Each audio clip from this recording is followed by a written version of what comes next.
Verse 40, then he took his staff in his hand. The first implement of battle, a makel, or staff. It comes from an unused root signifying to germinate. Thus, it's just a staff. It isn't anything especially shaped.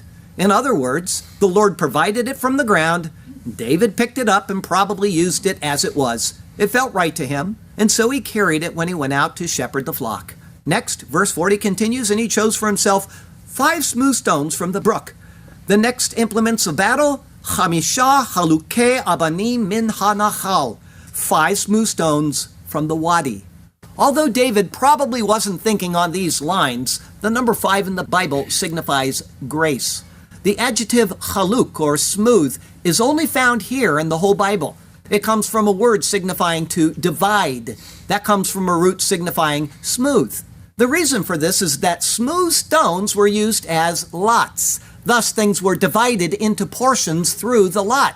The word eben, or stone, comes from the root of bana, or to build, as stones are used for building things. These are said to have been taken from the nahal, or wadi. A nahal is a stream that flows at various times, but not at all times. However, it explains the stones being smooth. David would have selected smooth stones for the greatest possible accuracy. 5 being selected was a note of prudence. If one missed, he would have backup, even if he felt it wasn't necessary.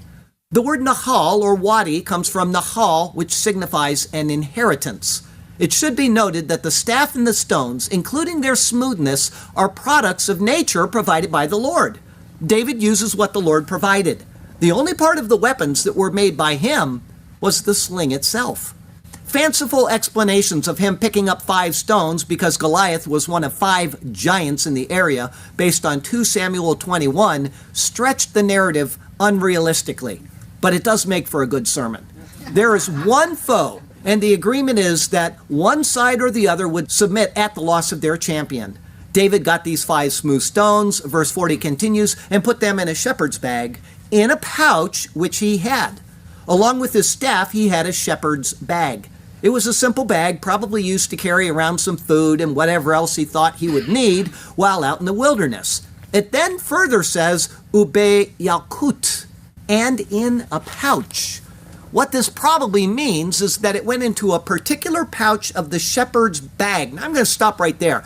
I've given you 10,000 pieces of information so far. It's all mechanical information, and you have to keep asking yourself, why is the Lord telling us all of this? Because every single word that we have gone through in our final sermon is going to be explained. So I want you to think, why does it say a shepherd's bag? And why does it say a pouch? Why would he do that? And why 5 stones? What is the Lord telling us? Think of that. We'll find out in 2 more weeks. This word, yalkut, is only found here in the Bible. It is from lakat, meaning to gather. It is a particular place for these gathered items.